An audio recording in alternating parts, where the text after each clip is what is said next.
So I wanted to come on and just talk to you a little bit about alignment. Without correct alignment, we are going to start to suffer from all sorts of aches and pains. And alignment is to do with our posture. So basically, we need to get our posture correct before we can start to do any other movement correctly. And this will help us to avoid any sort of injury and, I say, aches and pains. So we're going to start by just looking at alignment, and it starts with the pelvis, so the position of the pelvis. So if I can just show you, if I stand with my bottom sticking out, really hollowing out my back, you'll notice that my abdominal muscles start to lengthen, my back muscles are shortening, and my head's having to poke forward to counterbalance. And a lot of weight going into my quad, my thigh muscles, my glutes actually aren't doing very much. So my pelvis is actually tipped forward here. Similarly, if I stand with my pelvis thrust forward, so it's tipping back, again, I have to counterbalance. My head has to come forward, and basically it's not a very stable position to be in. So what we want is for the pelvis to be upright. So a little trick for you. At the base of your spine, you have a flat bit of bone called your sacrum. And if you take your hand and just place it on that flat bit of bone there, and just notice the position. So if you are tipping your pelvis forward, you can feel that the sacrum is tipping forward. If you are tipping your pelvis back, again, you can feel the sacrum tipping back. What we want is the pelvis to be upright. This is what we call neutral spine or neutral pelvis. We want the pelvis to be upright. So your hand is flat, okay? So your pelvis at the front should be lying flat.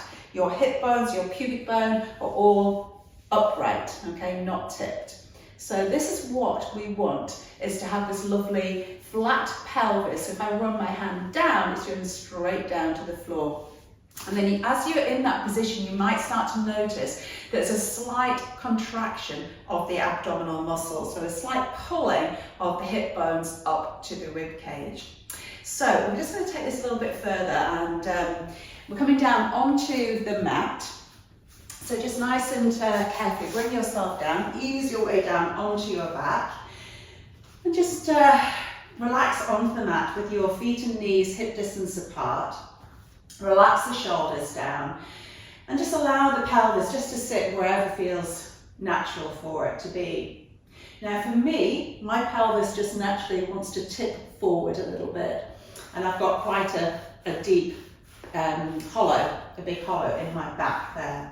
So if I start to now bring my awareness to my sacrum, that flat bit of bone, and try and get that flat on the mat, my pelvis naturally comes flat as well, it becomes level.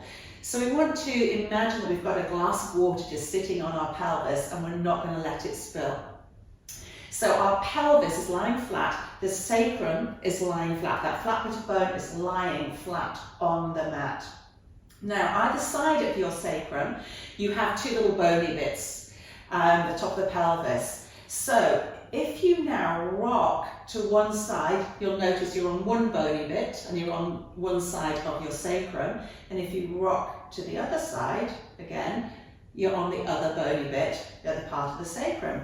We want both bony bits and the sacrum to be lying flat on the mat or the floor. So whether we're standing or we're lying or we're seated, it doesn't matter. This is the kind of position that we're looking for, this lovely flat pelvis, with the ribs just nicely softened down. So let's do a few little exercises here. So you might want to do these with your eyes closed. Gently draw the tummy button back towards your spine and just tip your pelvis so you're coming onto the top end of your sacrum. So your lower back is now imprinting on the mat. Then let's tip the pelvis forward so that you're coming onto the bottom end of the sacrum. So if you had that glass of water on your tummy, it'd be pouring down towards your pubic bone. When you take the top of the sacrum onto the mat, the water in your glass is now pouring into your tummy button. We want that water to be in the glass, not falling out, so the pelvis is lying flat. Okay, let's now just rock from side to side and just notice how that feels. Now, you might think this is a really tiny movement, so why is it making such a difference? But if we have our pelvis slightly rotated, so we're taking one hip bone forward, so if we're, for example, taking the right hip forward and pressing into the left bony bit on the mat, we've got the abdominal muscles, our oblique muscles, contracting down one side of the body and lengthening off the other. So we haven't got balance there.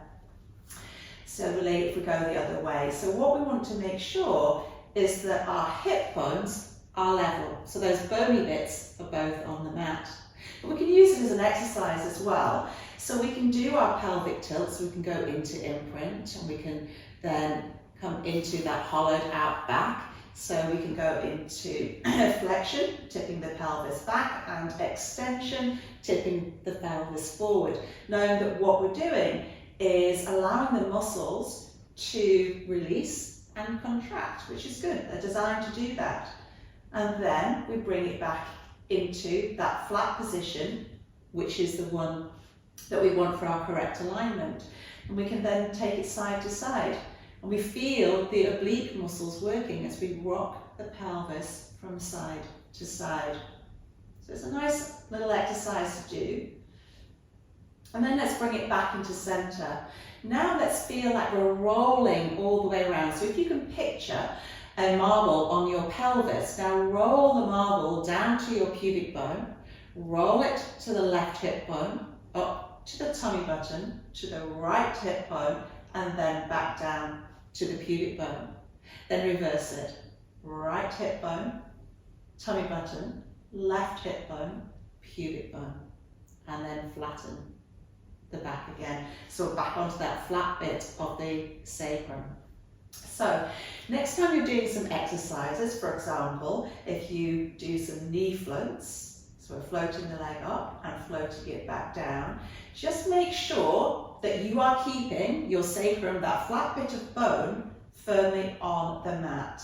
Make sure that both the bony bits either side of the sacrum are staying on the mat.